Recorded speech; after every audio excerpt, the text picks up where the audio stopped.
If you've got $30,000 to spend, you want a sensible car with 4 seats and a little bit of style, Mercedes-Benz and Audi really want your money. The CLA and the A3 are trying very hard to get new buyers into these brands looking for prestige and a little bit of fun. There's a problem though. For similar money, you could also have this, the Honda Accord Coupe. Yes, there is the elephant in the room. And I know these aren't obvious competitors. Some of you are already saying, wait a minute, man, where's the BMW? But here's the thing. These are remarkably similar in drive wheels, purpose, and price. So call it a mashup if you need to, but at this level, who makes the most rewarding car?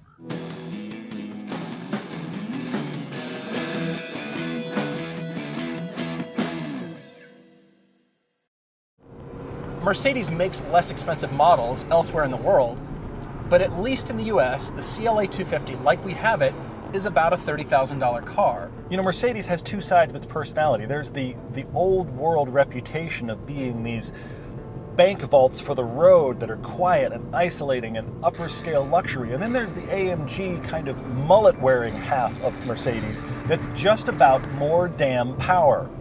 The CLA is more from the AMG side of the family tree. It doesn't have the overly luxurious bank vault feel. These qualities about the Mercedes, from a driving enthusiast perspective, stylistically, they've got a different way of doing things, very unlike their competitors in Germany. And of course, you could load this car up and make it wildly expensive. It is the most expensive car in this group, but it's running $36,000, which for a brand new Mercedes, really not that bad. So this period of about a decade, through the 2000s, through the aughts, Mercedes just didn't do a whole lot for me. That's changed. It's started to come back, culminating in the new CLA 250, a car that I find very striking.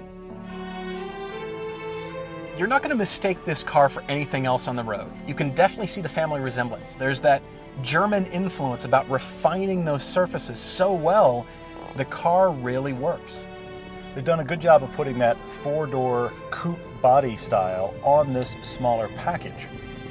When I first only saw it in pictures, I really didn't like it at all. It felt kind of melted at the back. Now that we spent some time actually in person with the car, I like it quite a bit more. It is the most stylish of these three, but I still don't love it. If you walk around this car, and it's still complex, it's very sculptural, and look at the transition over the front fender crease, and it balloons out to a soft shape, intersected by another one going the opposite direction, but the lines wrap around the car. I'm liking the style more and more the longer I stare at it. With these three cars, Mercedes wins hands down. The interior of the CLA is a mixed bag. It has kind of an Art Deco, aviation-inspired feel about it. It's actually really cool when you're sitting here. The nav screen just looks stuck on. But think about the alternative. If it were integrated in the dash, it would make a double bubble or just a larger opening. So I think what they've done looks better than if it were plugged into the instrument panel. So what that's allowed is these eyeball vents that are very sexy. As weird as it is to complement air vents, they're actually awesome. The silver accent in the dash does not have the texture you expect, but it's a nice piece of breakup visually in the cabin. This feels kind of special and upscale. Definitely less visibility, especially out the back, but you've got this sort of enclosed cocoon shape around you, which I'm liking more and more. I've seen something on the CLA I don't know if I've ever seen in another car. Between the door insert and the B-pillar, you can see paint. For a German car, luxury car, that is astounding and unacceptable.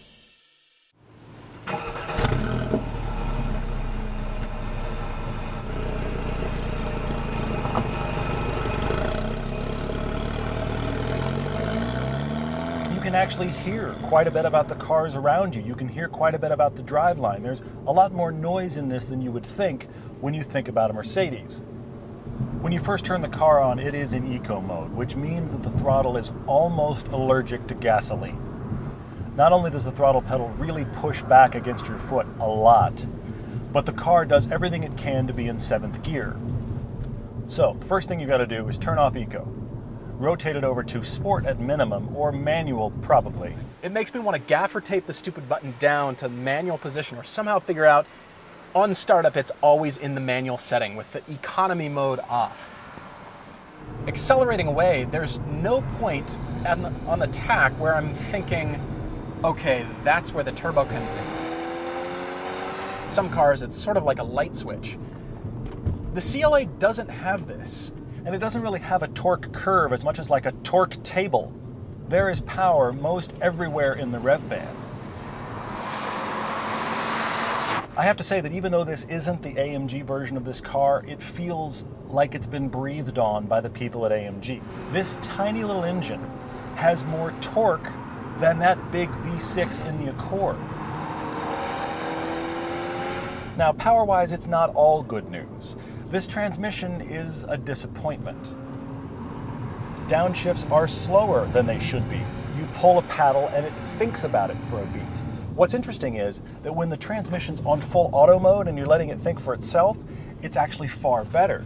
I would like this car to respond a little bit quicker with its upshifts and downshifts.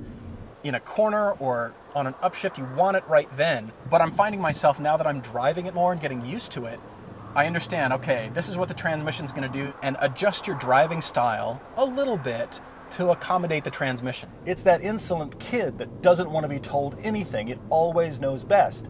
So when you force this transmission, it's not happy with you. But you don't want to leave it by itself because you want to be at 4,500 RPMs just about everywhere, and left to its own devices, it's going to go find 7th. Now, the steering in the CLA is electric, but what Mercedes has managed to do is still make their car feel very connected to the road. It's very solidly planted, and in some corners, I'm kind of forgetting that it's front-wheel drive.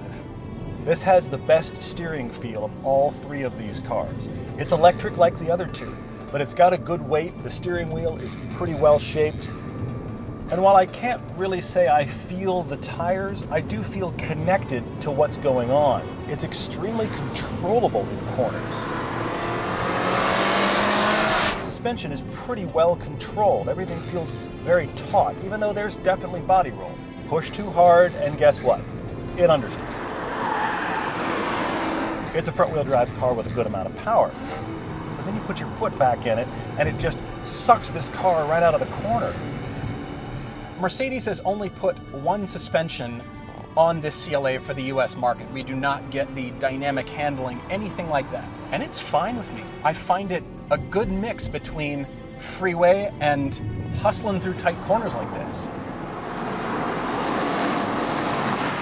And where I'd like a little more sensitivity, it has the qualities of my favorite German automobiles. It has those nice, tight, solid feelings about it. Long sweeper, and it's just, it rolls over, but it's fun. The CLA is combining a lot of qualities that I like. All right, it's front-wheel drive, yes. However, it's got great power. I'm liking the transmission the more I use it. And on a mountain road, the car is planted. That suspension is well done. This CLA has the fun, has the aspirational sense of occasion you would hope if you're going to step up into one of these little German cars.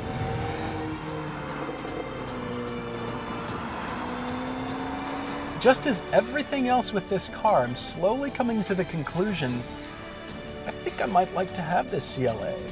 As I drive this, I'm kind of surprised at how much fun I'm having. I didn't expect this base Mercedes to really be that much fun. But the more I drive it, the more I enjoy it.